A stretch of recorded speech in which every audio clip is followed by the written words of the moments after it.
పరిశుద్ధ గ్రంథంలో లేఖనములను మనం పరిశీలిస్తున్నప్పుడు యోబు గ్రంథము 4వ అధ్యాయము 7వ వచనాన్ని నేను మీ ముందు పెడుతూ ఉన్నాను. ప్రియులరా, ఈ యొక్క యోబు గ్రంథం 4వ అధ్యాయం 7వ వచనంలో ఈ మాటలు మనకు కనబడుతున్నాయి. నిరపరాధి అయిన ఒకడు ఎప్పుడైనా నశించెనా అంటే నాశనం అనేటువంటి మాట గురించి లేఖనం మనతో మాట్లాడుతాం. అంటే ఎవరు నశించిపోతారో ఎవరు నశించరు అనేది మనకి క్లియర్గా చూపిస్తుంది. ఇప్పుడు మనం నశించిపోవడానికి దేవుడు మనల్ని ఏర్పాటు చేసుకోలేదు. మనం ఆయన కొరకు జీవించడానికై దేవుడు మనల్ని ఏర్పాటు చేసుకున్నాడు కదండి. ఇప్పుడు వాక్యం ఏం చెప్తుందంటే నిరపరాధి అయిన ఒకడు ఎప్పుడైనా నశించెనా అంటే తన అపరాధాలన్నిటిని ఒప్పుకున్నవాడు, తన పాపాలన్నిటి కోసం దేవుడి దగ్గర పశ్చాత్తాపడినవాడు ఎప్పటికీ నశించడు. దేవుడికి స్తోత్రం గట్టిగా చెప్పండి. మరి ఎవరు నశించిపోతారు అని లేఖనం చూస్తే కొన్ని సంఘటనలు మీకు చూపిస్తాను. నిజానికి చూపించాలంటే ఎంతోమంది ఉంటారు, ఎన్నో వచనాలు మనకు ఉంటాయి. కానీ సమయభావాన్ని బట్టి ఎవరు నశించిపోయారు అన్నది, ఎలా నశించిపోతున్నారు అనేది నేను మీకు చూపించాలనుకుంటున్నాను. మొట్టమొదటిది లేఖనాలలో దావీదు కీర్తనలు 37వ అధ్యాయం 20వ వచనంలో, దావీదు కీర్తన 37:20లో భక్తిహీనులు నశించిపోవుదురు. మీరు గుర్తుపెట్టుకోవాలి నేను చెప్తున్న మాటలు. ఎవరు నశించిపోతారు అనేది కొందరు వ్యక్తులు, ఏ వ్యక్తులు అయితే బైబిల్లో మనకు కనబడుతున్నారో వాటి అన్నిటినీ మీకు చూపించాలనుకుంటున్నాను. ఇప్పుడు వాళ్ళకలా మనం నశించిపోకూడదంటే వాళ్ళకలాంటి లక్షణాలు మనం కలిగి ఉండకూడదు. ఇక్కడ వాక్యం చెప్తుంది భక్తిహీనులు నశించిపోవుదురు. ఎవరండి అంటే భక్తి లేకపోవడం. భక్తి అంటే నిజానికి భయం. దేవుడంటే భయం లేనివాడు నశించిపోతాడని లేఖనం స్పష్టీకరిస్తుంది. రెండవదిగా అదే కీర్తన గ్రంథంలో 73వ అధ్యాయం 27వ వచనంలో దేవా నిన్ను విసర్జించువారు నశించిపోతారు. దేవుడికి స్తోత్రం చెప్పండి. మొట్టమొదటిది భక్తిహీనులు ఏమైపోతారండి? నశించిపోతారు. రెండవదిగా దేవా నిన్ను విసర్జించువారు. దేవుని విసర్జించడం అంటే దేవుని విడిచిపెట్టడం, దేవుణ్ణి మర్చిపోవడం, దేవుణ్ణి పక్కన పెట్టడం, దేవుడిని తమ అవసరతలో మాత్రమే వాడుకోవడం, దేవుణ్ణి తమ అవసరతలో మాత్రం వెతకటం. ఇటువంటి వారు నశించిపోతారని వాక్యం చెప్తుంది. నేను చెప్పడం లేదు. రేపొద్దున ఎవరైనా అడిగినా దీనికి సమాధానం నేను కాదు చెప్పేది, దేవుని పరిశుద్ధ గ్రంథంలో ఉన్నటువంటి మాటలు మాత్రమే నేను చూపిస్తూ ఉన్నా. దేవుడికి స్తోత్రం చెప్పండి గట్టిగా. హల్లెలూయా. భక్తిహీనత అనేది మనలో నుండి పోవాలి. దేవా నిన్ను విసర్జించడం. దేని మనం విసర్జించాలి? పాపాన్ని విసర్జించాలి. దేని విసర్జించాలి?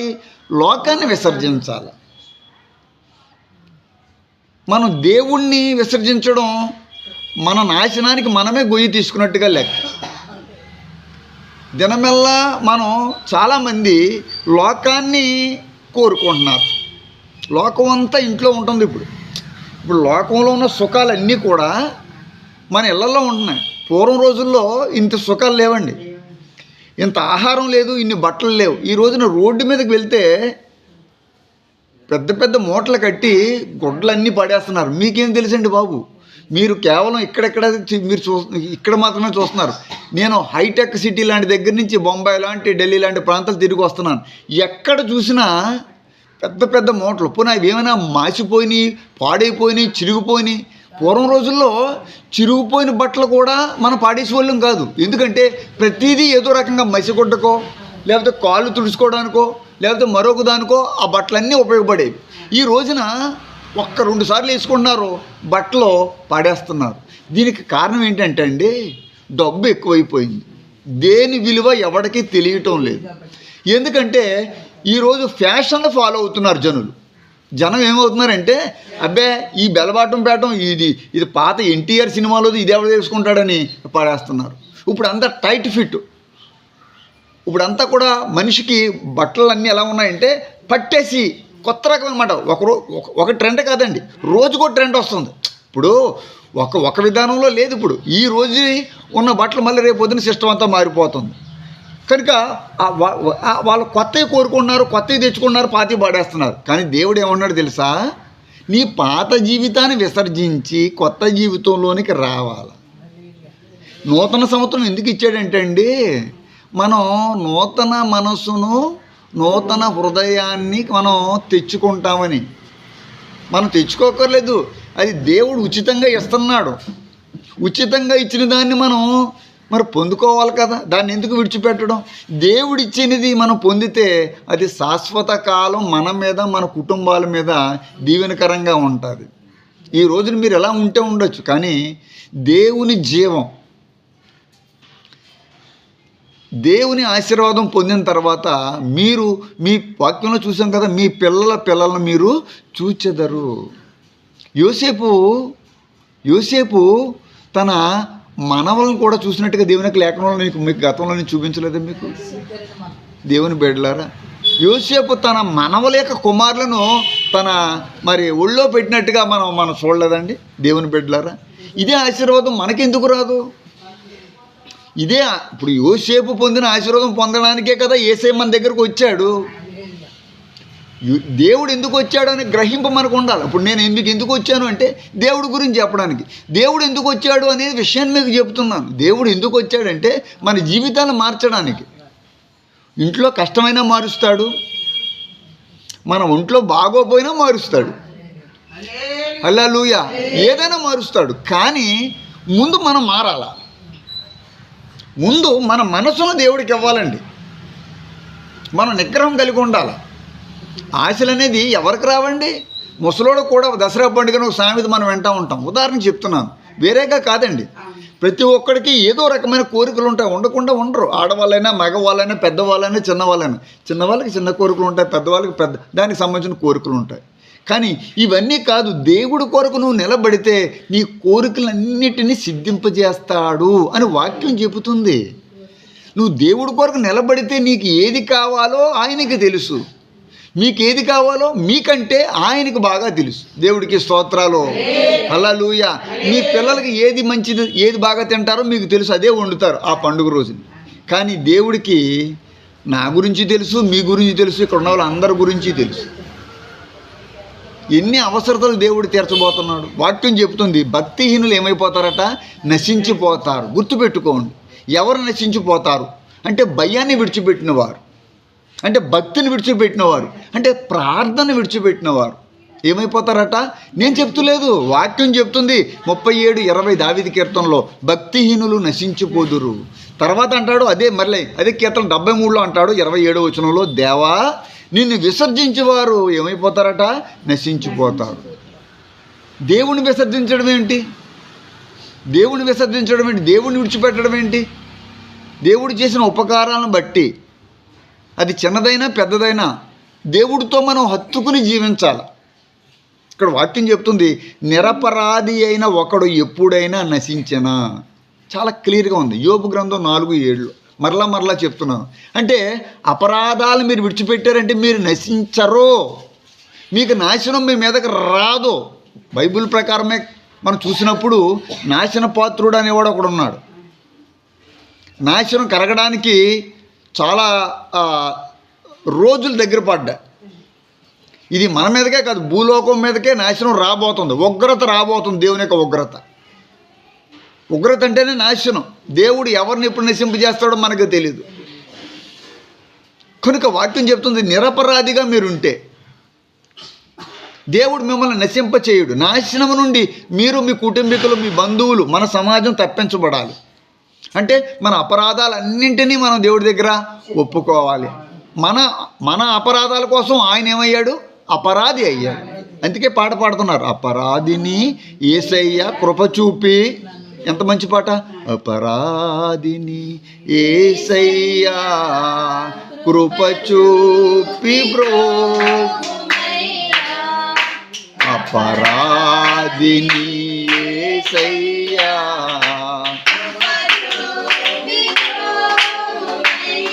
ఇంకో మాట ఉంది బైబిల్ పరిశుద్ధ గ్రంథంలో చూస్తుంటే, మత్తయి సువార్త 26వ అధ్యాయము 52వ వచనంలో, gospel according to 26 of Matthew and 52 అంటే 52వ వచనం చూస్తే, కత్తి పట్టుకుని వారు అందరూ కత్తి చేతనే నశించిపోతారు.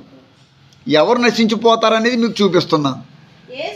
యేసు నీ కత్తి వరలో తిరిగి పెట్టుకో, కత్తి పట్టుకుని వారందరూ ఏమవుతారండి?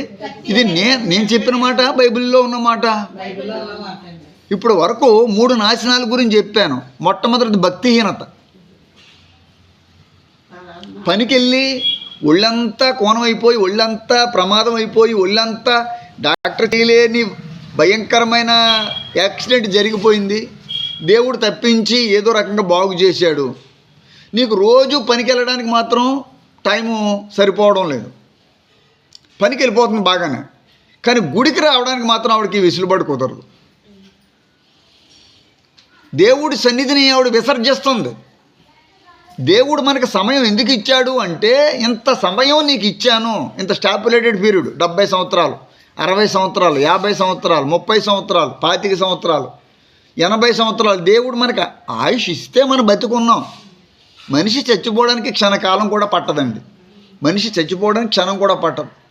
దేవుడిచ్చిన సమయం తిరిగి దేవుడికి ఇవ్వాలి మనం. అది కృతజ్ఞత, అది భక్తి, అది భయం. దేవుణ్ణి విసర్జించడం ఏంటి? దేవుణ్ణి విసర్జించేవారు నశించిపోతారు అని చూపించాను. అంతేకాదు, కత్తి పట్టుకునేవాడంటే, కత్తి అంటే ఈ లోకాన్ని జయించడానికి రాజులు ఏం పట్టుకునేవారంటే కత్తి పట్టుకునేవారు. యుద్ధాలన్నీ దేంతో చేసేవారండి?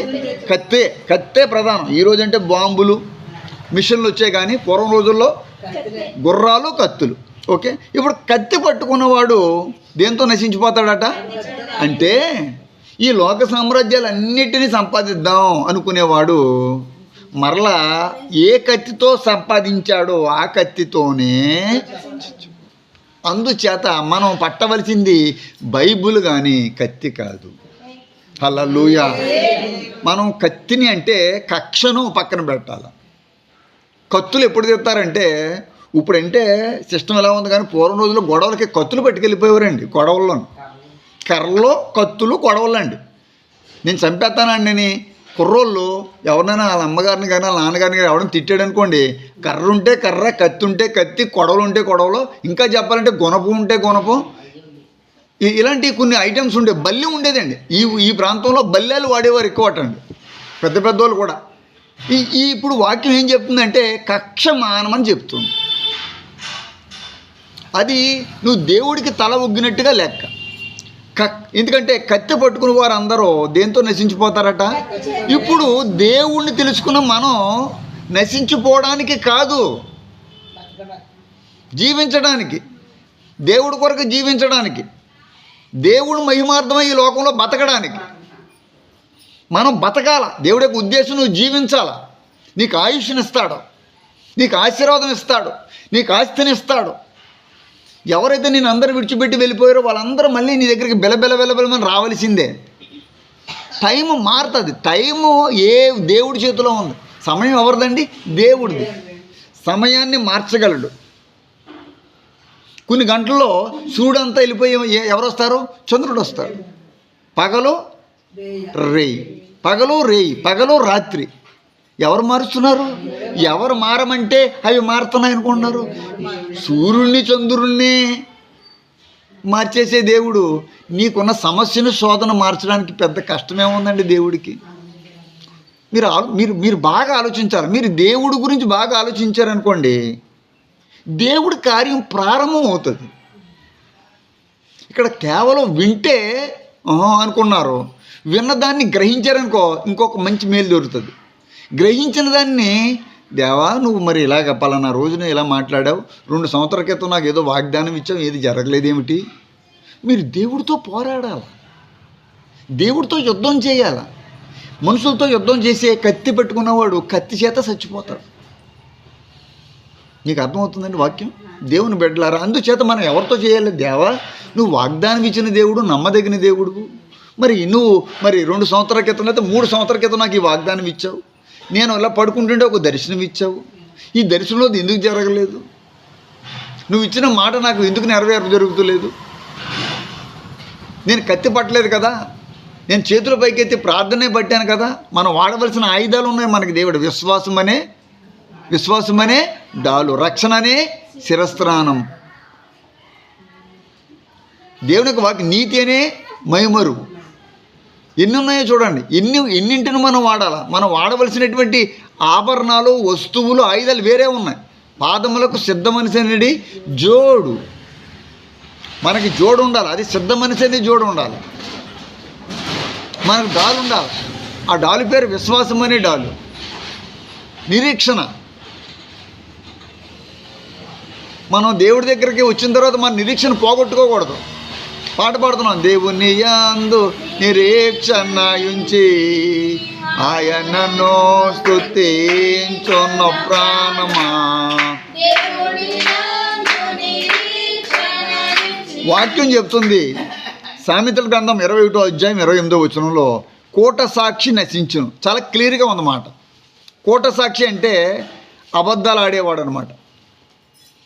అంటే పూట కూటి కొరకు అబద్ధాలు ఆడేవాడు. ఇప్పుడు మళ్ళీ తిరిగి పైకి రండి ఒకసారి. ఎవరు నశించిపోతారు అంటే వాక్యంలో భక్తిహీనులు. ఎవరండి అంటే భక్తిహీనత అన్నమాట. భయాన్ని విడిచిపెట్టినవాడు, భక్తి లేకుండా ఉన్నవాడు, దేవుని విడిచిపెట్టినవాడు. రెండోదిగా దేవాన్ని విసర్జించేవారు ఏమవుతారట, నశించిపోతారు. దేవుణ్ణి విసర్జించడం ఏమిటి అంటే దేవుడిని విడిచిపెట్టడం అన్నమాట. దేవుడు చేసిన మేలు మర్చిపోవడం అన్నమాట. మూడవదిగా కత్తి పట్టుకునేవాడు కత్తి చేతే నశించిపోతాడు. ఎన్ని చూసారు ఇప్పటికి? 3. నాలుగోది మీకు ఏం చూపించాను? కోట సాక్షి నశించును. ఇవి ఇంకా ఎవరెవరు నశించిపోతారో మీకు బైబిల్లో ఎవరు నశించిపోయారో కొన్ని వ్యక్తులను చూపిస్తాను. జాగ్రత్తగా చూడండి, అందరూ జాగ్రత్తగా వినండి. వాక్యంలో కొంతమందిని చూస్తే వాళ్ళకి ఉన్నటువంటి బ్యాడ్ లక్షణం ఏంటో మీరు గమనించుకోవాలి. మీరు తప్పించుకోవాలి. ఈ నాశనము నుండి మనం తప్పించుకోవాలి. మన యొక్క ఉద్దేశం, ఈ వాక్య ఉద్దేశం ఏమిటంటే ఎవరి మీదకి నాశనం అనేది రాకూడదు. ఎందుకంటే ఎవరిని మృంగుదునా అని సాతానుడు గర్జించే సింహంలే. మృంగడం అంటే ఏమైపోతాం?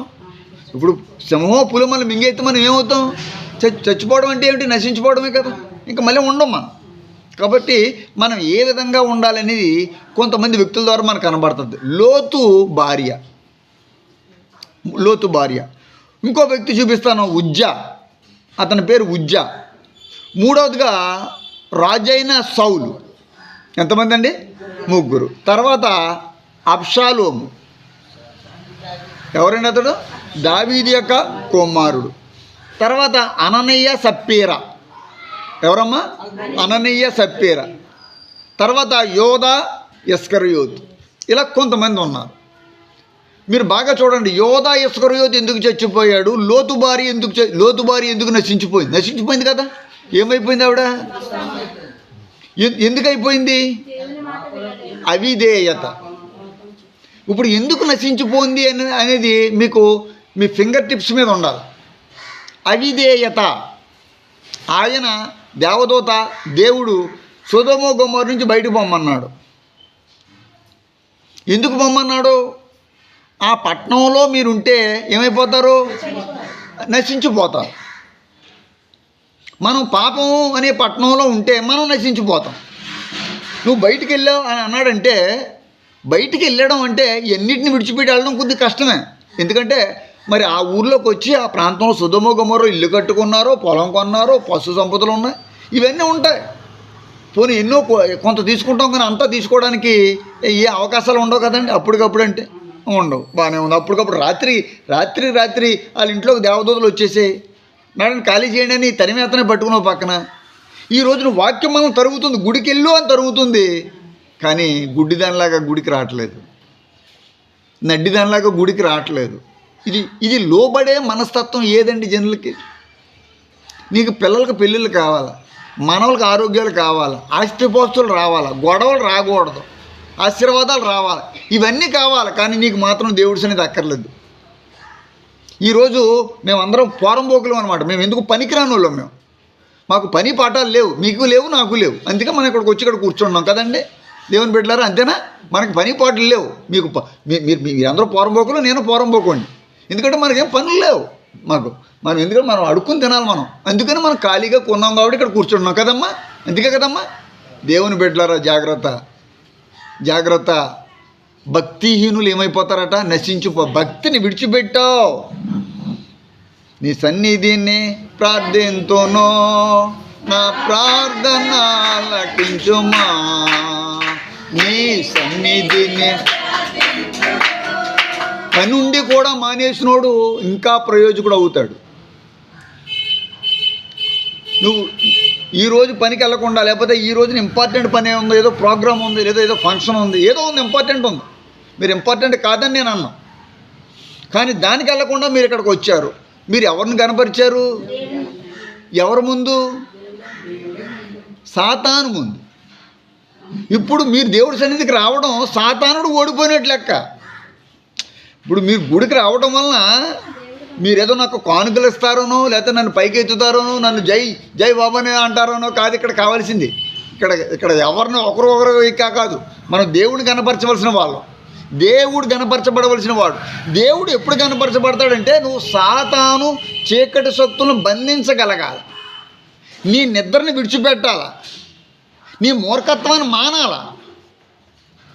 ఇంట్లో పిల్లలు లేని వాళ్ళు ఎవరు ఉంటారు? ఇంట్లో పనులు లేని వాళ్ళు ఎవరు ఉంటారు? ఒకసారి ఆలోచించండి. ఇప్పుడు నిజం చెప్పాలంటే ఎంతో ట్రబుల్లో ఉన్న మీరు ఇక్కడికి వచ్చిన వాళ్ళు అందరూ ట్రబుల్లో ఉన్నవాళ్ళు, ఎన్నో సమస్యల్లో ఉన్నవాళ్ళు. వాటిని అన్నీ విడిచిపెట్టి మీరు రాగలుగుతున్నారంటే ఒకరికి ఒంట్లో బాగోదు, అన్ని బలహీనలే. నిజంగా ఇది చాలా గొప్ప విషయం.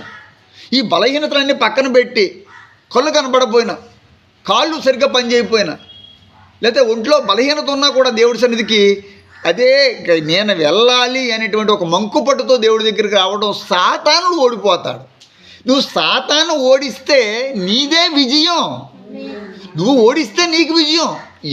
ఏ రాజు అయితే పక్క రాజును ఓడించాడో ఆడికి విజయం వస్తుందో నాకు వస్తుందా? అతనికే వస్తుంది, మీకు వస్తుంది మీరు ఓడిస్తే. ఇప్పుడు సాతానుడు ఏమవ్వాలా? ఓడించబడాలా. దేవుడికి స్తోత్రం గట్టిగా చెప్పు.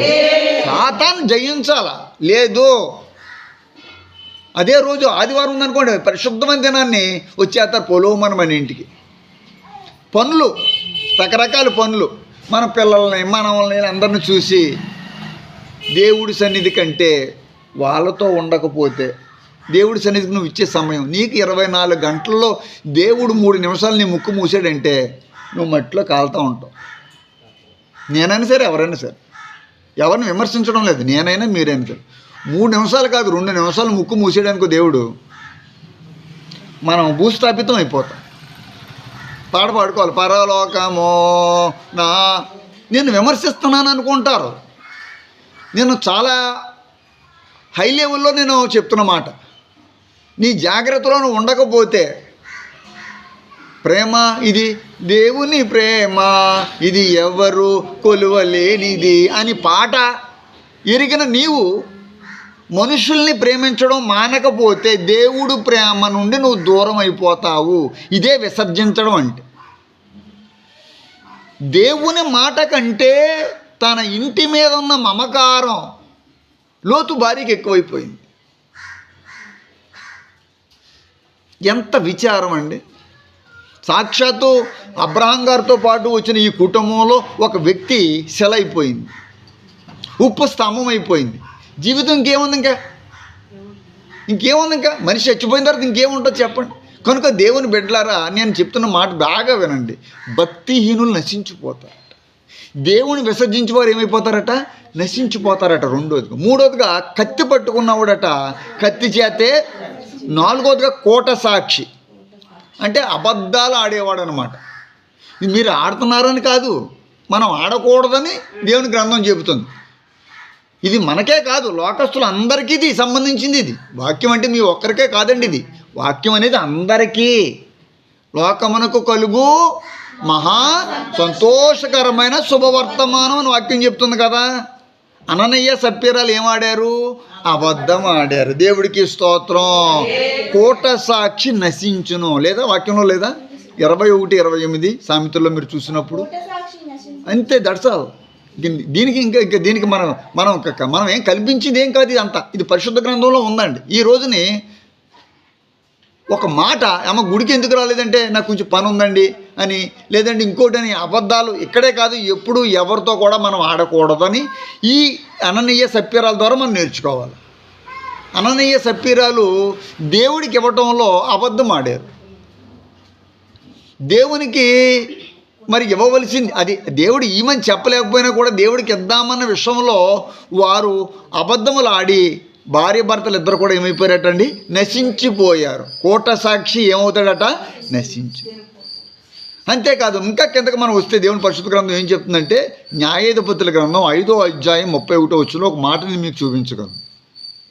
న్యాయాధిపతులు జడ్జెస్ 5th చాప్టర్ 31st verseలో యెహోవా వాక్యంలా ఉంది, యెహోవా నీ శత్రువులందరూ అలాగుననే ఏమవుతారట, నశించెదరు. దేవుడికి స్తోత్రాలు. ఎవరు నశించిపోతారు ఇప్పుడు చెప్పండి అమ్మ? శత్రువులు. ఎవరు శత్రువులు అమ్మ? దేవుడి శత్రువులు. ఇప్పుడు మనం ఎవరితో శత్రువుగా ఉండాలా? దేవుడితో శత్రువుగా ఉండాలి.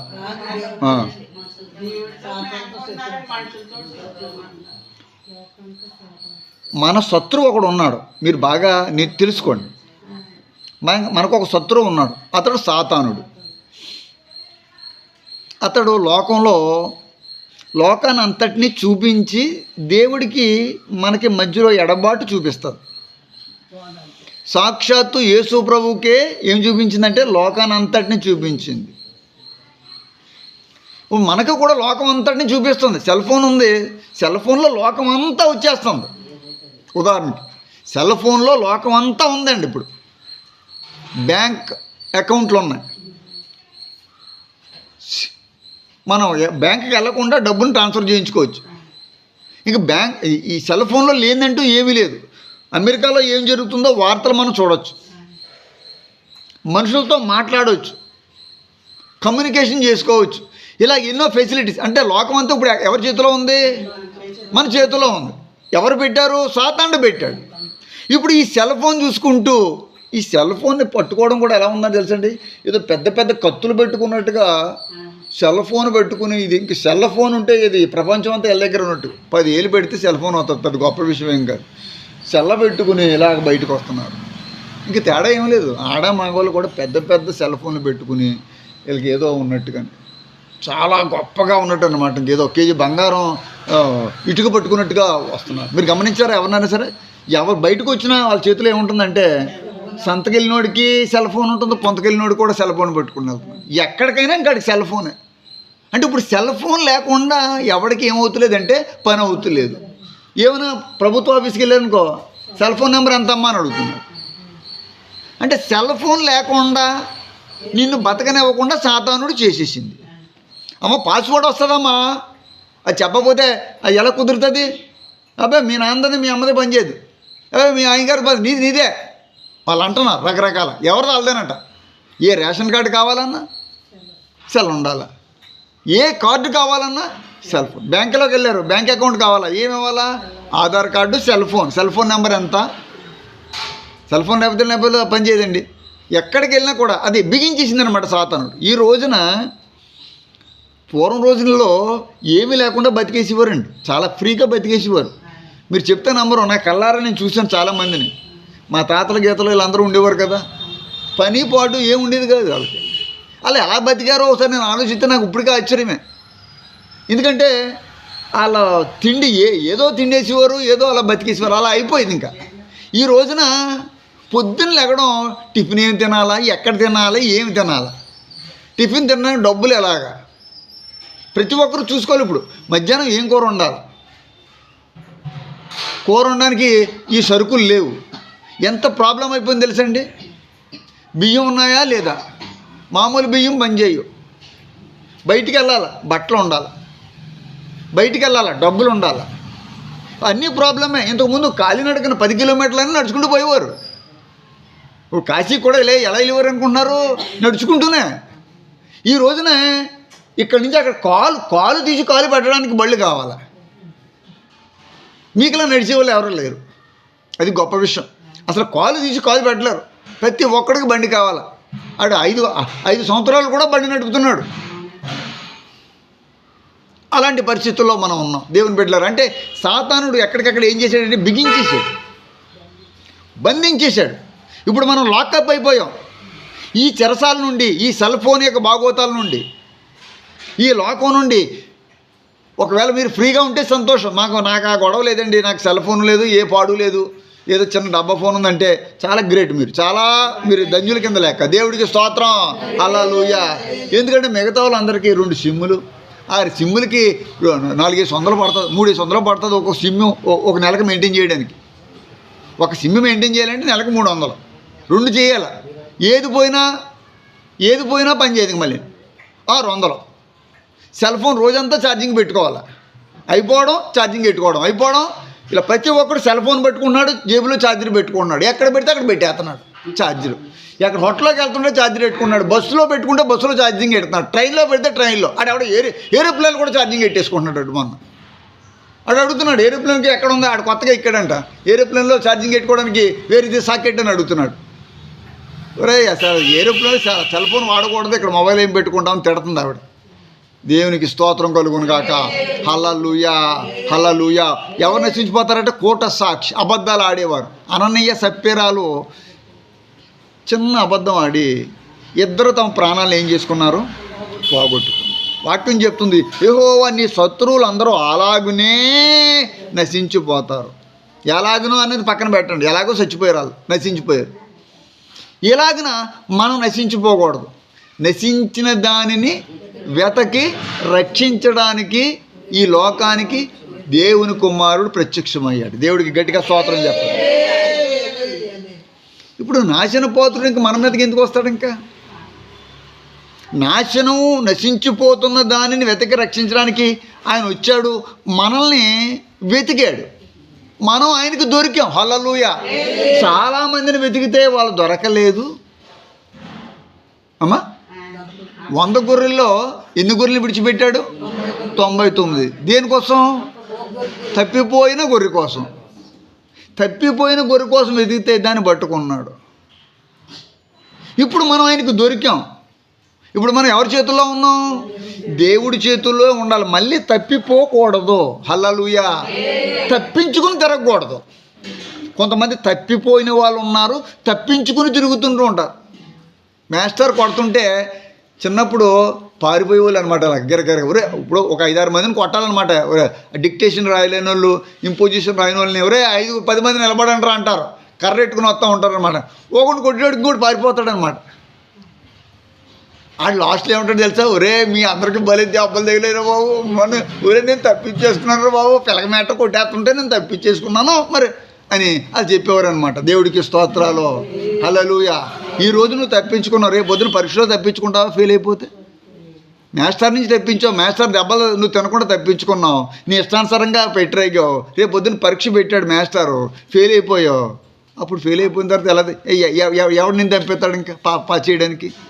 కాబట్టి మనం దేవుడి నుంచి నేను రెక్కలు కట్టుకుని పైకి ఎగిరిపోయినా నువ్వు అక్కడ ఉన్నావు అంటాడు. నేను ఎక్కడికి వెళ్ళిపోతాను తండ్రి అన్నాడు దావీదు. దేవుడి నుంచి మనం ఎక్కడ తప్పించి వెళ్ళిపోగలం?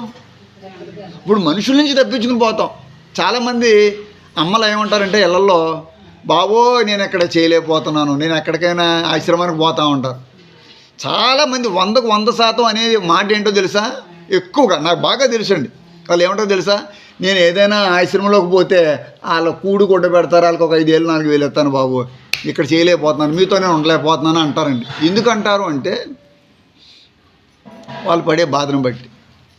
అప్పుడు ఆ మాట అనగానే వాళ్ళకి భయం వేసి, ఒకవేళ అమ్మగాని వెళ్ళిపోతే మనకు అన్నం కూరలు ఉండవు బాబోయ్, ఎందుకని మంచిది, అమ్మను మనం ప్రేమించాలా, అమ్మను మనం గౌరవించాలా, ఈసారికి అలా చేరిపోయింది, ఇంకెప్పుడు ఇంకా అలా చేయలే అని పిల్లలు సర్దుబాటు చేసి మళ్ళీ తిరిగి ఏకమవుతారు. మనం తప్పించుకుని పిల్లల నుంచి తల్లి తప్పించుకుని వెళ్ళిపోవచ్చు, లేకపోతే ఉదాహరణకి లేకపోతే తల్లిదండ్రుల నుంచి పిల్లలు తప్పించుకుని వెళ్ళిపోవచ్చు, కానీ దేవుడి నుంచి తప్పించుకుని మనం ఎక్కడికి వెళ్తామండి? దేవుడు లేని స్థలం ఎక్కడ ఉంది?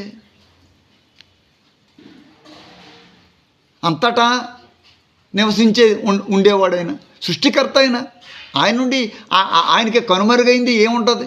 కానీ వాక్యం చెప్తుంది, యెహోవా నీ శత్రువులు అందరూ అలాగే నశించిపోతారని. 5వ ఏ విధంగా మనుషులు నశించిపోతారంటే, మనము కాదు, కానీ ఆయన శత్రువులు నశించిపోతారు. కాబట్టి ఆయన శత్రువులతో మనం ఏం చేయకూడదు? స్నేహం చేయకూడదు. ఆయన శత్రువులు నశించిపోతారు కాబట్టి వాళ్ళతో మనం ఏం చేయకూడదు? ఇప్పుడు కోరాహు అభిరాము కోరాహు దాతాను అభిరాములు ఉన్నారు. వాళ్ళు మోషేకు తిరుగుబాటు చేశారు. ఏమయ్యారు? ఎవరు మింగేసిందండి? మీరు వాక్యం తెలిసి బాగా చదువుకుంటే వాళ్ళ కుటుంబస్తులు కూడా నశించిపోయారు. మీకు చూపించాను ఆల్రెడీ.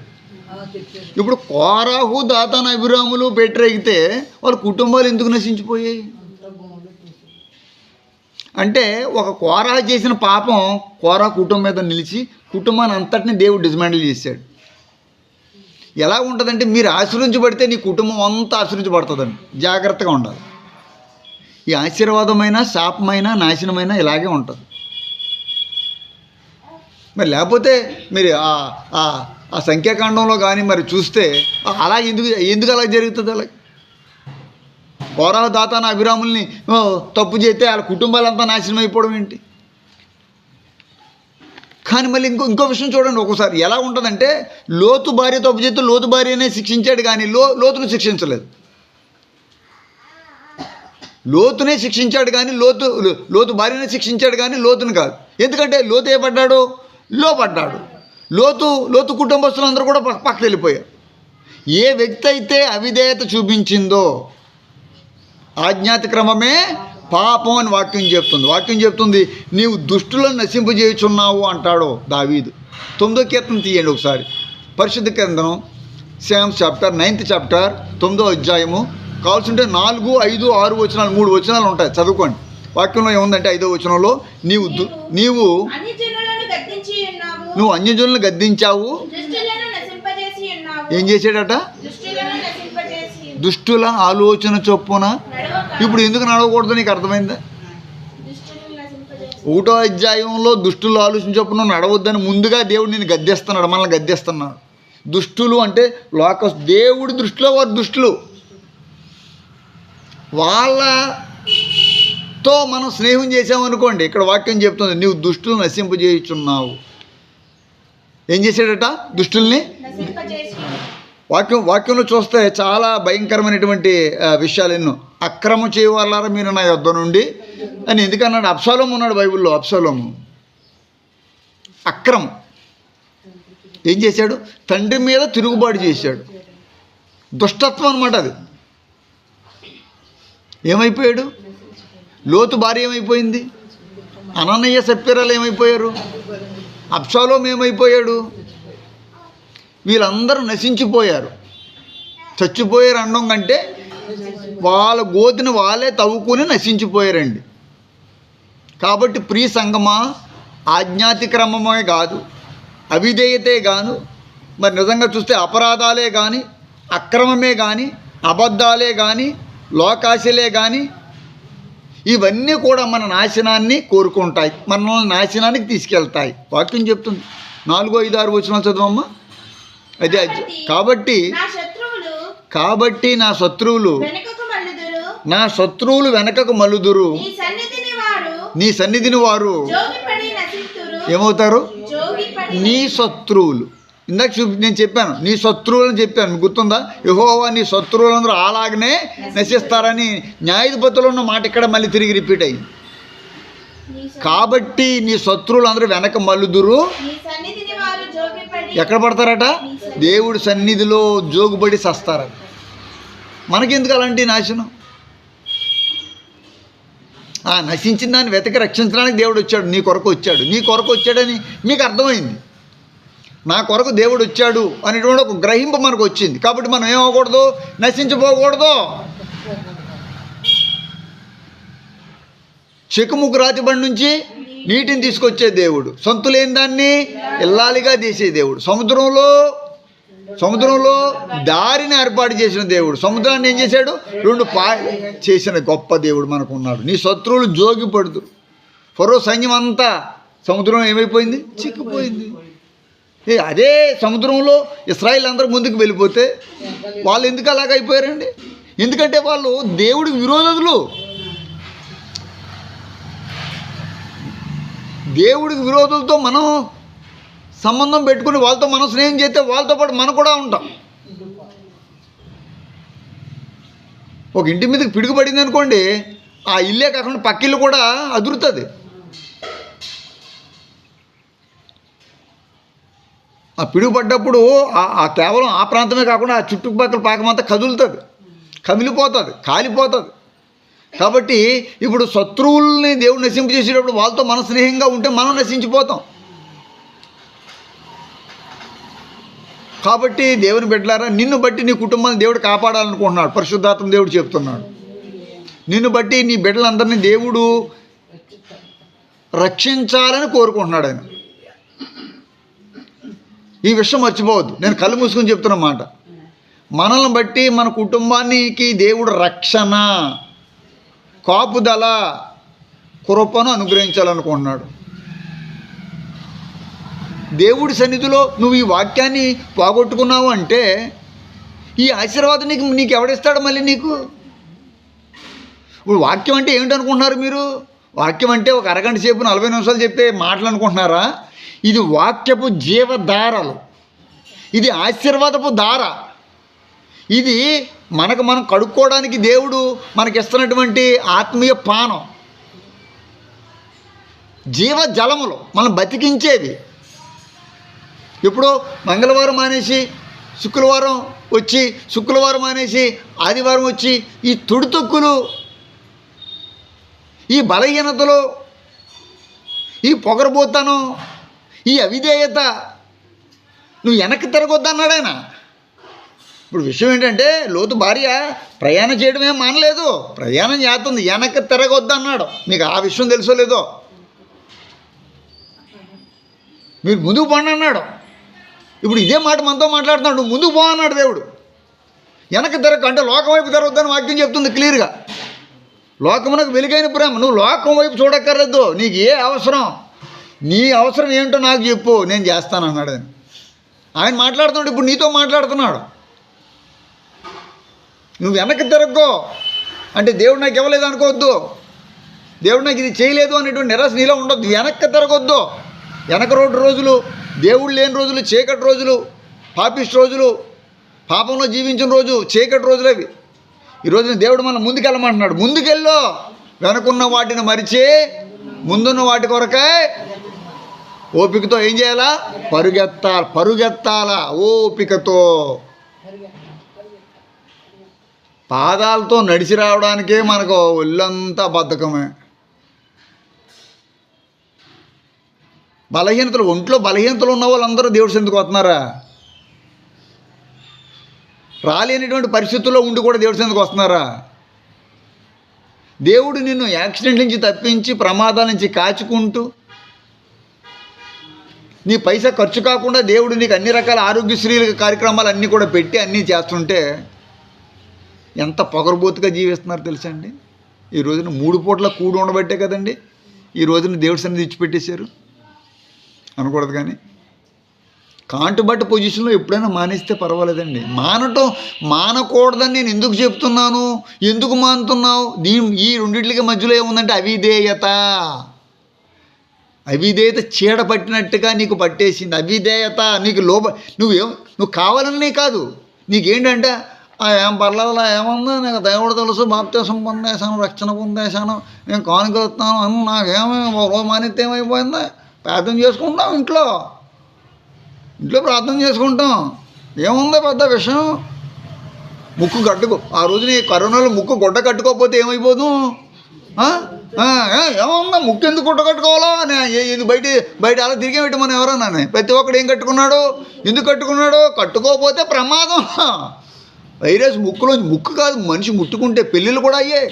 ఈ పెళ్లి కూతురికి ముక్కు గుడ్డ కట్టారు, ఆడికి ముక్కు గుడ్డ కట్టారు.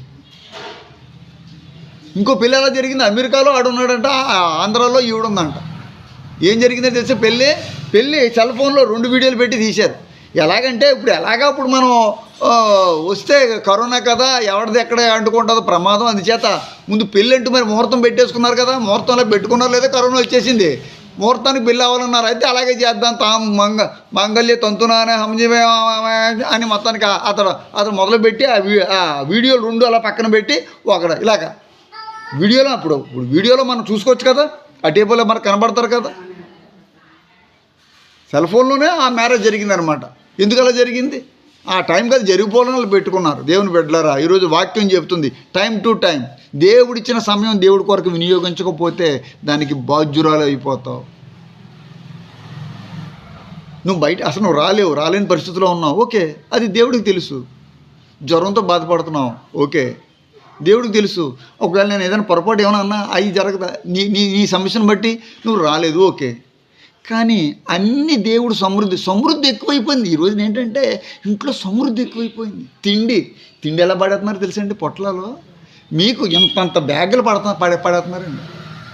ఇది రెస్టారెంట్ బారోళ్ళు కాదండి, మనుషులు తినేసి తెప్పించుకుని ఇన్ని ఒక ఆవిడ అంటుంది, మేము ఇంట్లో క్లీనింగ్ ఏమి ఉండదండి, మాకు ఇంట్లో వాళ్ళకి ప్లేట్లే క్లీన్ చేసుకోక్కర్లేదట. ఎందుకంటే పొద్దు నుంచి సాయంకాలం వరకు పేపర్ ప్లేట్లోనే తింటారట. అది ఎక్కడో ఒక ఈ ప్రాంతంలోనే. ఇది నిజమే చెప్తున్నాను నేను, ఏది కల్పితం ఏముండదు నా దగ్గర. ఒక మాట నాకు తెలిస్తే అదే చెప్తాను. వాళ్ళు ఏంటో తెలుసండి, అసలు ప్లేట్లు కడగడం కానీ ఇంకా అలాంటివి ఏమి ఉండదట. ప్లాస్టిక్ భోజనం చేయడానికి ప్లేట్లు ఉంటాయి కదా, మన ప్లాస్టిక్ ప్లేట్లు అవి ఉంటాయి కదండి, అవి వచ్చేస్తాయి, తినేస్తారట. మూట అంతా కలిపి పెద్ద గోను సంచి, తెల్ల గోను సంచి ఉంటుంది కదా ప్లాస్టిక్ కవర్లు, వాళ్ళ బాబుది, వాళ్ళది, అలా అయింది, వాళ్ళ పిల్లలది, 3 పిల్లలది, మన అందరిది కలిపి ఎంత అవుతుంది అనమాట దొంతరం. ఆ దొంతరం వాళ్ళు బయటపడేస్తారు. దాంట్లో చికెన్ ముక్కలు ఉంటాయి, దాంట్లో అన్నీ సగం విడిచిపెట్టేసి, ఎందుకంటే వాళ్ళకి సమృద్ధి ఎక్కువైపోయింది. ఈ రోజున తిండికి మీరు బాగా, నేను చెప్పింది నిజమో కాదో మీరు ఒకసారి టచ్ చేసుకోండి. ఒక్క అడుక్కునేవాడు ఒకడు వస్తున్నాడా? ఒక్క అడుక్కునేవాడు అడిగి పెడదామంటే వద్దంటున్నాడు. సరే అడుక్కున్నాడు కదని 10 రూపాయలు ఎత్తుంటే, అయ్యగారు మినిమం 100 రూపీస్ తీసుకుంటానంటున్నాడు. ఇంకొక ఆవిడ అంటుంది ఫోన్పే కొట్టిండి అయ్యగారు అంటుంది. అడుక్కునేవాడికి ఫోన్పే అంటే ఫోన్పే, అవును మరి జాంకాయలు మీ దగ్గర ఫోన్పే లేదా? టీ దగ్గర ఫోన్పే లేదా? మీకు చిన్న బడ్డీ కొట్టేట్టుకుని ఒక ముసలామ్మ ఇడ్లీలు అమ్ముకుంటుంది, చిల్లర లేకపోతే ఫోన్పే కొట్టండి బాబు అంటుంది. ఎందుకు నాకు ఫోన్పే నాకు ఆపరేట్ చేయడం నాకు రాదు ఇప్పటికీ కూడా. ఫోన్పే అనేది నాకు రాదు, ఇంకొకరి చేత చేయించాలి. ఆ సిస్టమ్ ఉంది నా దగ్గర ఉంది, కానీ నాకు తెలియదు ఆ సిస్టమ్ ఎలా చేయాలో, డబ్బులు పంపించడం నాకు రాదండి. బైబిల్ పట్టుకు చెప్తున్నాను, నాకు ఆ సిస్టమ్ లోపల ఉంది, కానీ నేను ఆపరేట్ చేయడం నాకు రాదు. ఆవిడ అంటుంది మీకు రాదా, నేను చేస్తానంటుంది ఆవిడ. అమ్మ నీ దగ్గర నేర్చుకోవాలి, రేపు వస్తానులే అమ్మ, మళ్ళీ ఒకసారి పెసరట్టు తింటాను, అప్పుడు నేర్పిదిగానే అమ్మాను.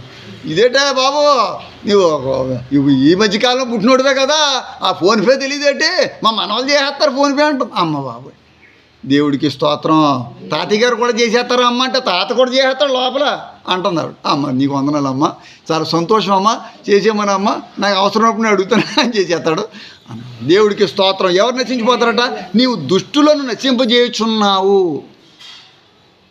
దుష్టులను మనం ఏ విధంగా, మనలో ఇప్పుడు ఇంకేం ఉండకూడదు, మనలో దుష్టత్వం ఉంటే నశించిపోతాం ఆటోమేటిక్గా అనమాట. దుష్టుండొకడు బల్లెము భూని గురుచెన్న తండ్రి ప్రకాలోనా, గుచిన తండ్రి ప్రకాలోనా కేకావేసి నీదు ప్రాణం శిలువ పైన,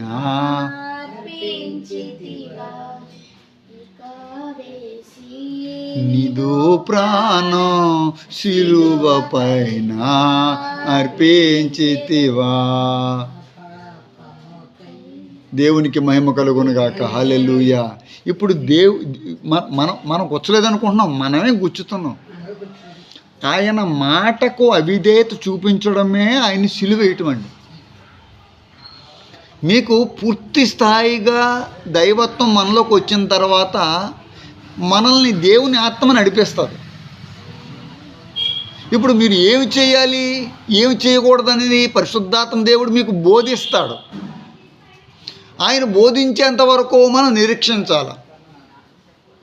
మనం నిరీక్షించకుండా మనం తొందరపడ్డామంటే తర్వాత వచ్చే వాటికి మనమే బాధ్యులు అవుతాం, కానీ దేవుణ్ణి మనం క్రిటిసైజ్ చేస్తాం, దేవుడి మీద పడతాం. ఇది చేసి ఇది ఎందుకు చేయలేదు, ఇలా ఎందుకు చేసావు, ఉన్నావా అసలు ఉన్నావా అని మనం పాట పాడుకోవాల్సి వస్తుంది. ఈ తప్పు మనది. దుష్టులను ఆయన నశింపజేస్తాడు. దేవుని బిడ్డలారా, నీ కోసం దుష్టులను కూడా నశింపజేస్తాడు. నిన్ను రక్షించడానికి దుష్టుల్ని నశింపజేయాల. నువ్వు రక్షించబడాలంటే దుష్టుడైన సాతాను దేవుడు ఏం చేయాలి? ఆయన దుష్టుణ్ణి సిలువలో ఏం చేశాడు? నశింపజేశాడు. మీరు మారు మనసు పొందని ఎడల ఏం చేస్తారు తెలుసా? నశించిపోతారని. గాస్పెల్ అకార్డింగ్ టు లూకా సువార్త పరిశుద్ధ గ్రంథంలో 13వ అధ్యాయము 3వ వచనంలో ఈ మాట ఉంటుంది. ఏముందో తెలుసండి? చివరిది 7వది, మీరు మారు మనసు పొందని ఎడల ఏమవుతారట? నశించిపోతారు. ఇప్పుడు మారు మనసు పొందని వాళ్ళు ఎంతమంది ఉన్నారు?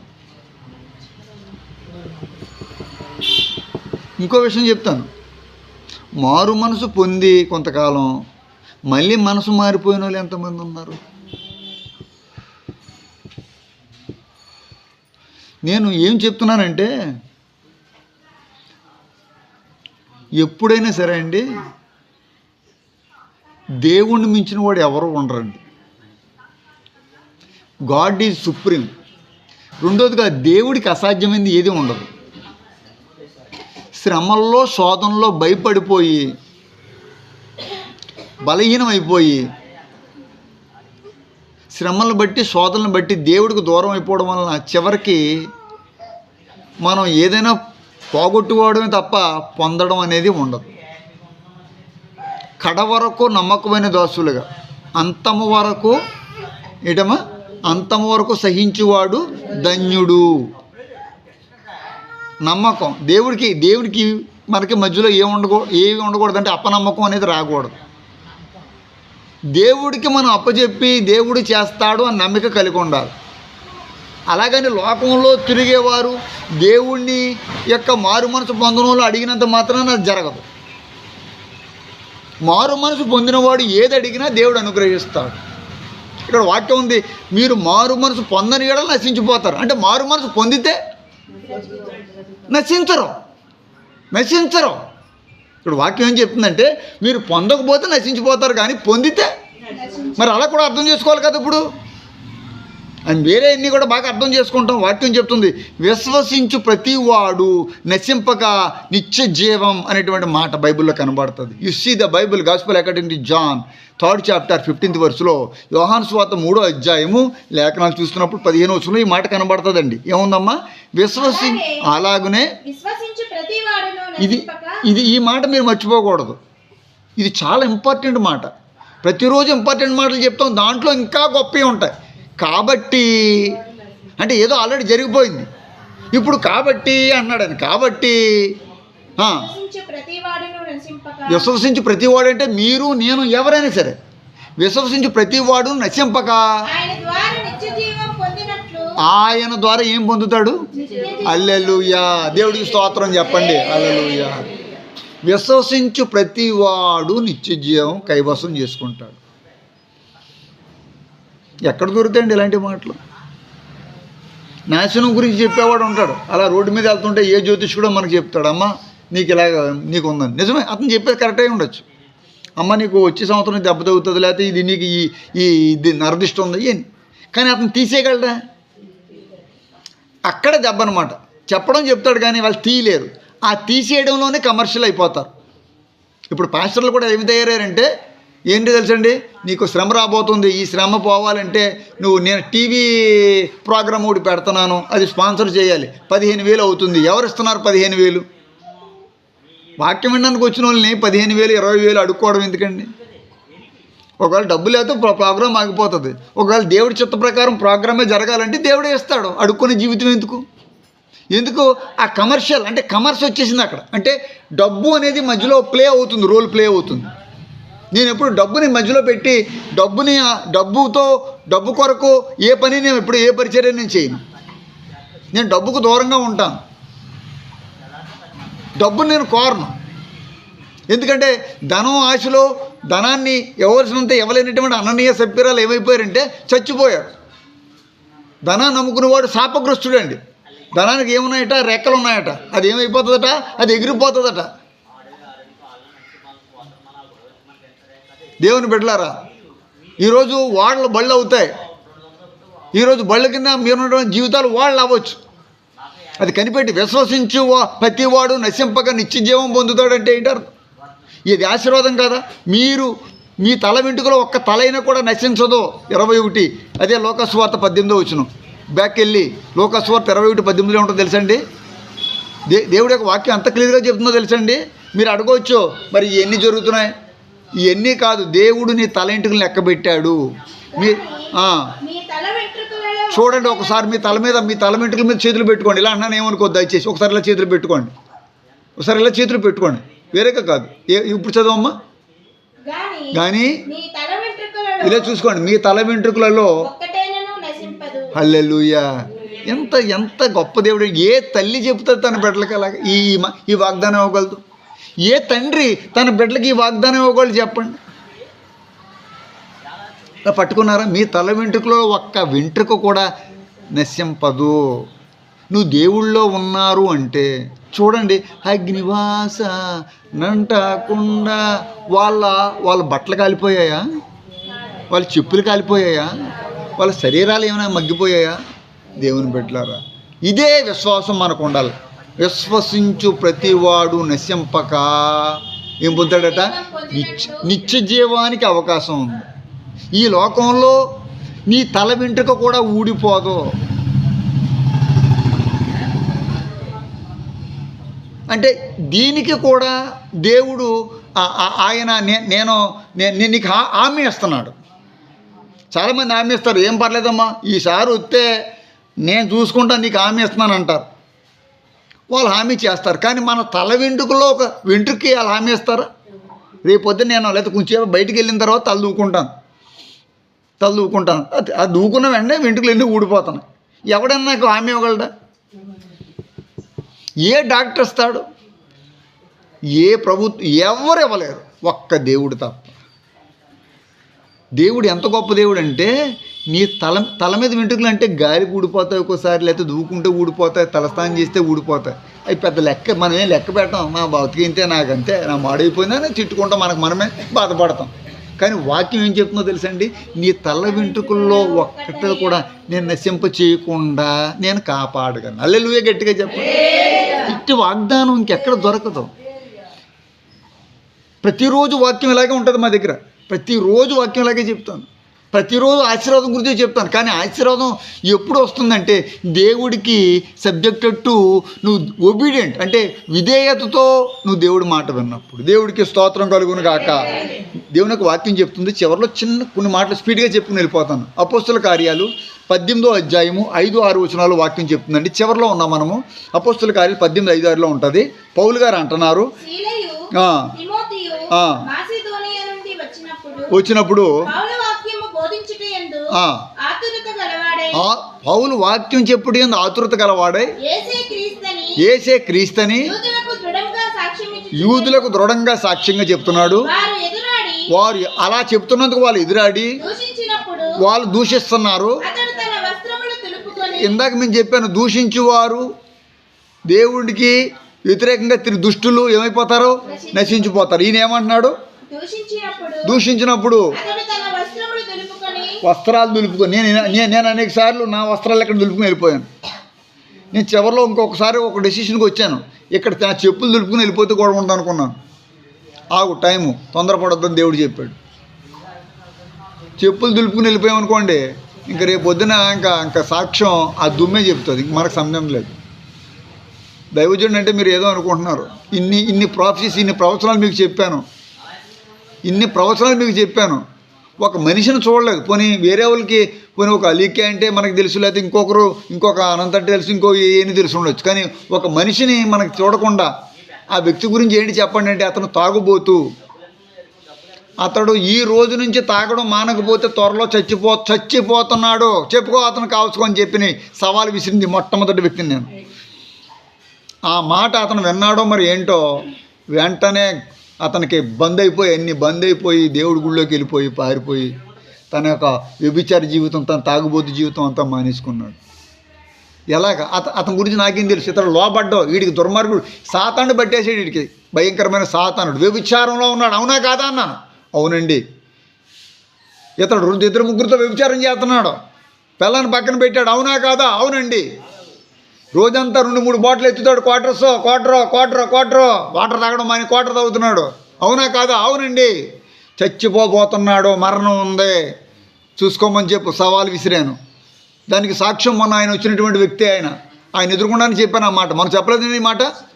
దేవుని బిడ్డలారా, పోనీ అసలు మనిషి ఎవడు? అతను ఎవరండి? అతను నాకు బంధువా, నా చుట్ట మాత్రం చూశానంటే చూడలేదు. ఇది ఎలా చెప్తున్నాడు? ఇంత చెప్పిన వ్యక్తిని మీ విషయంలో నాకు అనేక విషయాలు దేవుడు చెప్తూ ఉంటాడు. అందుకే వాక్యం దాని ప్రకారం చెప్తూ ఉంటాను.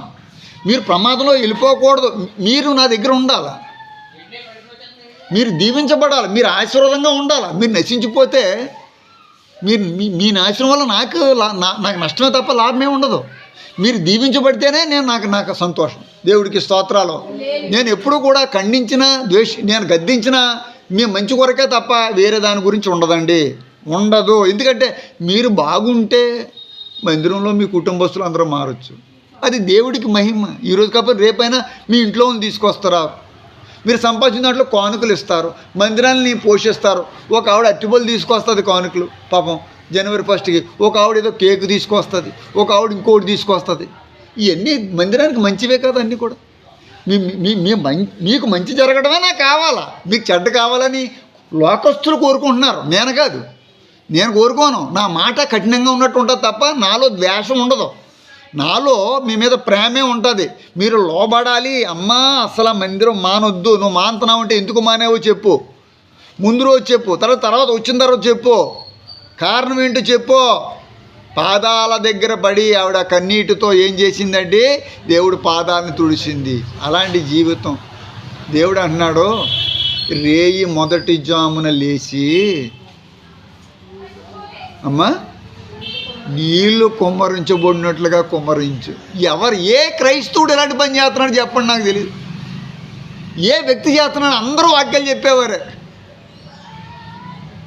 అసలు ప్రాథమిక సూత్రం ఏంటో చెప్తున్నానండి. క్రైస్తవ సంఘాలారా, విశ్వాసులారా, నా సోదరులారా, పరిశుద్ధాత్మ దేవుడు మాట్లాడుతున్నాడు. రేయి మొదటి జామున అంటే 3:30, 4 మధ్యలో రేయి మొదటి జామున లేచి బాత్రూమ్కి వెళ్ళి కాదు, లేకపోతే మాంగొడుకుని కాదు, లేకపోతే టీ తాగి, లేదు కాఫీ కాదు, అది కాదండి. రేయి మొదటి జామున లేచి నీళ్లు కుమ్మరించినట్లుగా. అంటే నీళ్ళు అంటే బిందుతో నీళ్ళు ఎన్ని నీళ్ళు వస్తాయి? బక్కిపోయిన గ్లాసుతో నీళ్ళన్నీ ఎన్ని వస్తాయి? కానీ మన కళ్ళల్లోంచి ఎన్ని నీళ్ళు మనం కుమ్మరిస్తున్నాం? ఎందుకు కుమ్మరించాలి? అన్నీ ఉన్నాయి కదా. అక్కడే ప్రాబ్లం. దేవుడు ఇచ్చిన తర్వాత దేవుడిచ్చినవన్నీ మర్చిపోయి హ్యాపీగా పడుకుంటున్నాం. ఇది సంఘం అంతా ఆలోచించాలా, క్రైస్తవ లోకం అంతా విశ్వసించాలా. దాడులు జరిగిపోతున్నాయి, చాలా నాశనం చేస్తున్నారు. ఇవన్నీ కరెక్టే. ఎందుకంటే మన దగ్గర ప్రార్థన లేదు. ఏమయ్యా, ఈ వాక్యం చెప్తుంటే యేసు ప్రభు వారు మన గుండెలు మనలో ఏమవుతులేదు, మండుతులేదా? మంట పుట్టింది, అగ్గిలా మంట అందుకుంది వాళ్ళలో. అప్పటి వరకు మంట అందుకోలేదు. ఇక అక్కడి నుంచి మనం అంటించవలసింది ఈ హృదయంలో మంట, కాలాల ఫైర్లా ఉండాలి. మనం ఎలాగ ఉంటాం తెలుసా? సబ్జెక్టు మనిషి రోగిని తీసుకొస్తారు, నమ్మకంగా తీసుకొస్తారు ఎవరో మీలాంటి వాళ్ళు.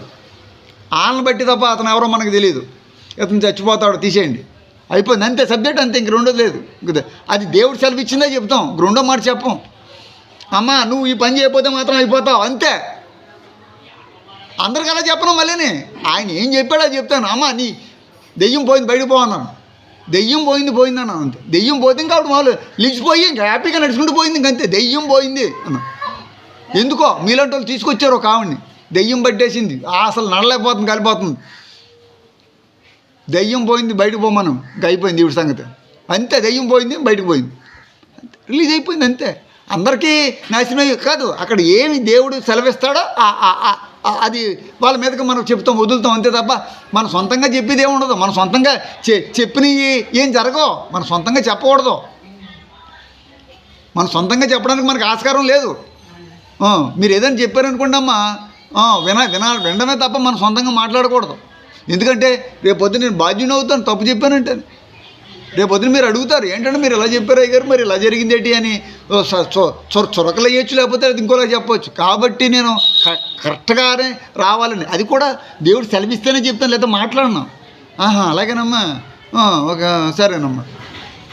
ఒక ఆవిడ 9వ నెలలో తీసుకొచ్చి అబ్బాయి కావాలంటాం. ఇంక రేపు మాపు డెలివరీ అయిపోతుంటే మా అబ్బాయి కావాలంటే నేనే మనం అదే సరే అమ్మా నాన్న, ఇంక నేనేం అనలేదు, మనం నవ్వుకున్నాం అంతే. ఉదాహరణ చెప్తున్నాను, ఇది విమర్శ కాదు. ఇలాగా అది ఎలా జరుగుతుంది? అలాగా మనం అంటే అది లోపల అబ్బాయి లేడు అనమాట అర్థం. మనం నవ్వేంటే అర్థం ఏంటంటే అబ్బాయి లేడు, దాని మీనింగ్ అలాగ ఉంటుంది అనమాట విషయం. కనుక దేవుని బిడ్డలారా, మరి అబ్బాయి పుడతాడంటే అబ్బాయి పుడతాడని చెప్పలేదా? ఆ రోజులు లేవా? అమ్మ నీకు అబ్బాయి పుడతాడమ్మా, అబ్బాయి కావాలని వచ్చింది ఆవిడ, అబ్బాయి పుడతాడమ్మా అన్నాను, పుట్టలేదా? కాబట్టి దేవుడు సెలవిచ్చిందే మన దగ్గర వస్తుంది. రెండో మాట రాకూడదు, రానివ్వను. ప్రార్థన చేసుకుందామండి. పరిశుద్ధ